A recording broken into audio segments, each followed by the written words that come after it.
How to let go of a toxic ex.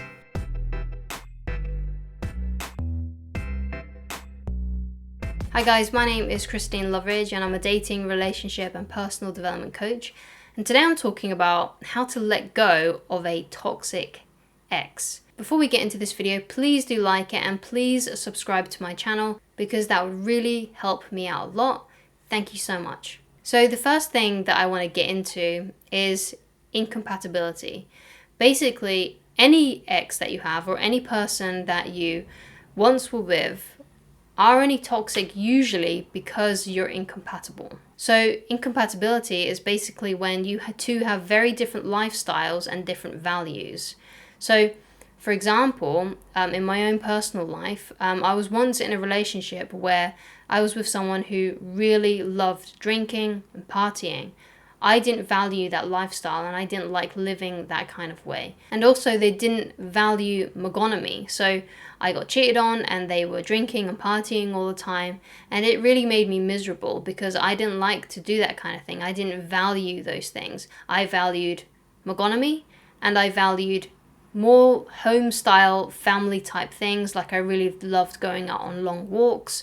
I really loved doing things like bowling and staying in and watching movies, having a movie night. That's my kind of lifestyle that I like to do. So as you can see, there was a lot of conflict there because we just couldn't get on. So if you were with someone who was completely incompatible to you, so if you have a lot of incompatibility, then no matter what, that relationship was going to be toxic and that ex was going to be toxic for you. Another thing that I've been thinking about recently from that previous relationship was whenever there was a problem, I really wanted to talk about it. Whereas my ex would give me the silent treatment and literally I couldn't do anything to talk to them. I would just have to wait for hours and hours and hours for them to talk to me because they were just so unwilling to open themselves up and communicate. So if you're someone who really values communication, or perhaps you're someone who doesn't really like to discuss things and you prefer to bottle it up and you prefer to give the silent treatment, you obviously need to meet someone who does the same things as you do, because if you come into contact with someone who really loves to communicate and you are not communicating with them, and you've refused to communicate with them for whatever reason, then there's going to be a lot of conflict, because if you value communication and the other person doesn't, there's going to be complications. You're not going to be in a happy relationship. So a lot of these things, a lot of what makes a toxic ex toxic is because they weren't in the same alignment as you. They didn't value the same things, or perhaps they didn't live the same kind of lifestyle, and therefore it caused a lot of arguments. Now, one thing to understand is that sometimes these relationships can be very, very passionate, which is why we tend to stick in them, which is what I did. I really wanted to be in that relationship because I thought that, everything was really passionate, because it was all really passionate and really fun and really exciting, and there was a lot of emotions involved, but those emotions were actually really destructive. Because I was so attracted to them, I obviously wanted to stay with them.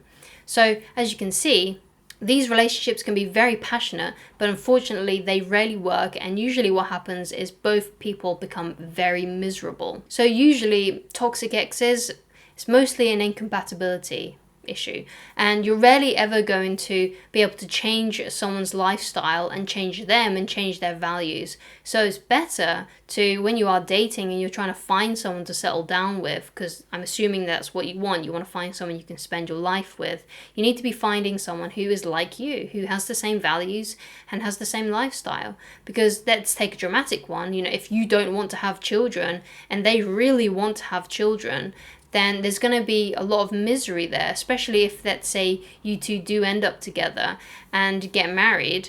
That person is going to be miserable because they might be doing it to please you, but they're going to be really unhappy because they really want to have a family. So you need to make sure that you have the same values and the same lifestyles. So let's get into how you can let go of this toxic ex. The first thing that you can do is to realize the illusion. So you need to realize that your attraction for them and how you feel about them is actually an illusion, and it's something that you have created. And if it's something that you have created by focusing on only their good points, then obviously you can get rid of that. Because you see, the thing is, sometimes we get so caught up in our attraction for someone that we tend to forget, and we tend to not want to see their bad points. And that was something that I did in this relationship that I was in a long time ago. Within the first month of us being together, she told me, well, she asked me, she said, "What would you do if I cheated on you?" She asked me that question. And then I felt something stir in me, like, oh, this isn't good. This is, my brain and my body was screaming, red flag, red flag, red flag. But because I was so into her and because I was so attracted and I was focusing too much on how I felt about them, that I completely ignored the red flag. And I just let it happen, basically. And it was a car crash waiting to happen.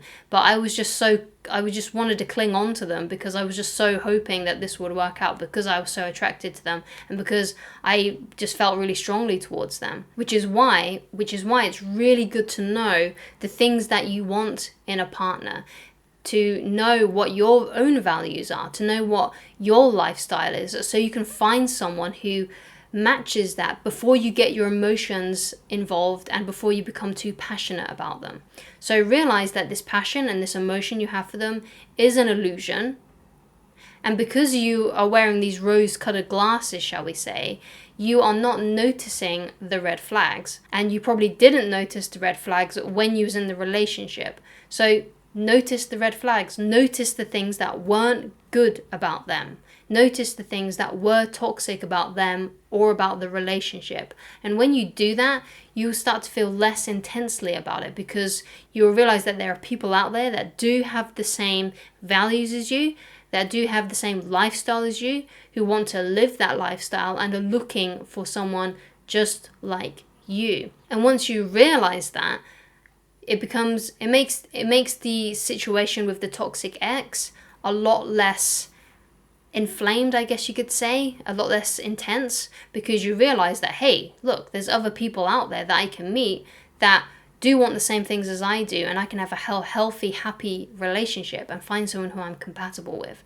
So the first realization that you need to make is to realize that this was an illusion, and how you look at them and how you feel about them is an illusion. Realize the reality that you can find someone who values the same things as you and has the same kind of lifestyle as you. Also, dissolve this romantic notion of the fairy tale soulmate, the one, right?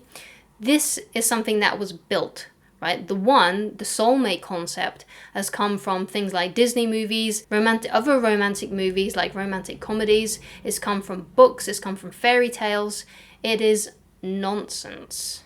Let go that there is such thing as the one. However, if you want to be in a committed relationship, then of course there will be the one person you pick and settle down with, and the one who you'll spend the rest of your life with.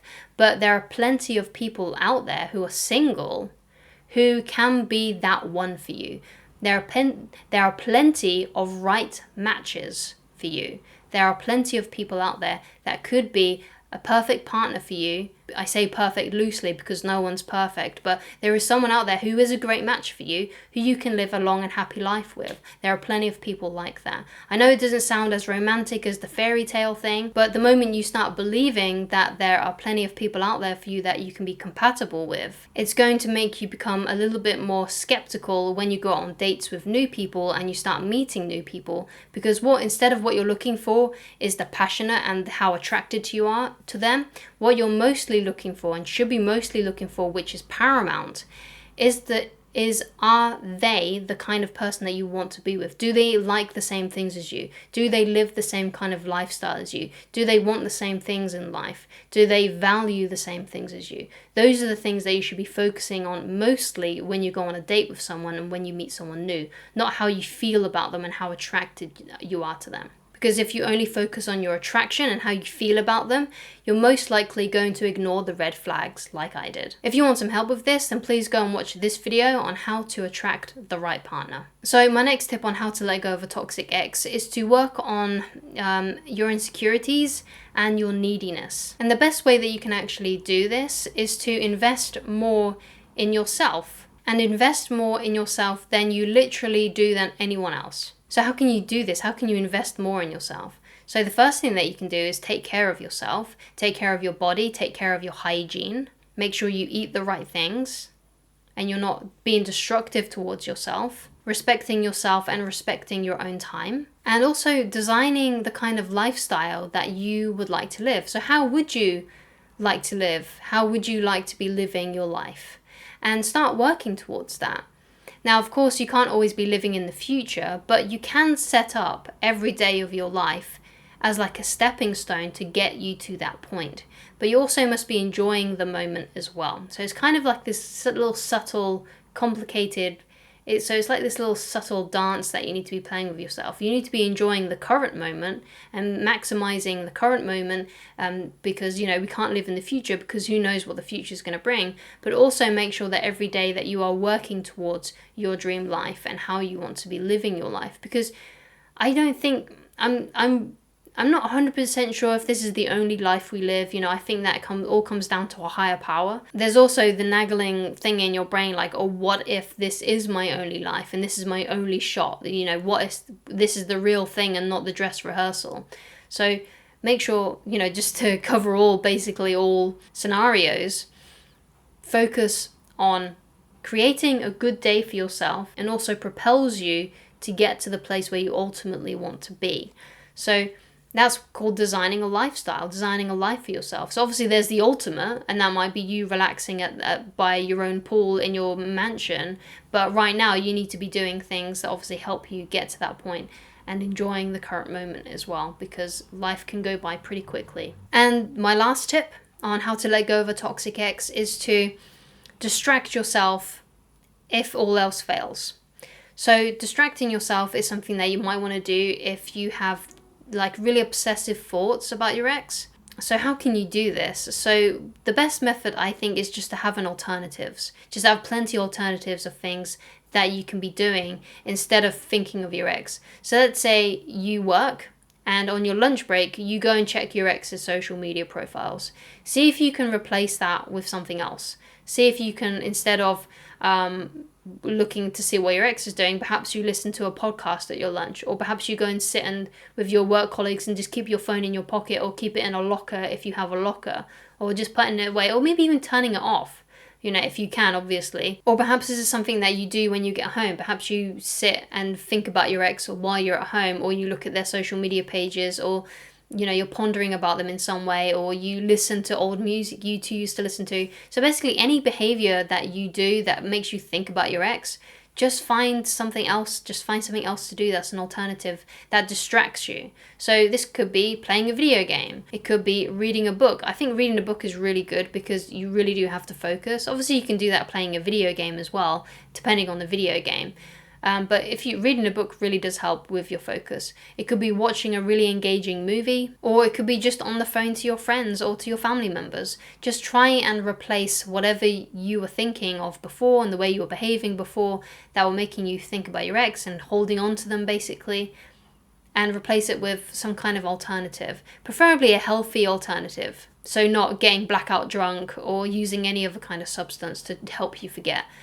Try and do something empowering that's good for you that you won't regret later on. So anyway, I hope this video has helped you. If you'd like to get in touch with me personally, then please go to www.christineloveridge.com/shop to get coaching with me. Please leave down in the comments any tips or any stories that you have that you think might benefit other people so we can help each other out.